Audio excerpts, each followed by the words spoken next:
Hello guys, Andrew here. Welcome back to Drew Tutorial. And in this video, I'm going to show you how to change the Slack theme color.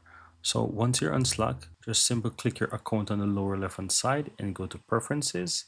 And then on the left, click on Appearance. Now here you'll find the Slack theme, and here you have a bunch of colors that you can choose from. So just scroll down and you can find a ton of different colors. So if I want to change it, I can click on any one. As you can see in the background there, the colors is actually changing for Slack. So this is how you can easily go ahead and change the Slack color to something of your choice.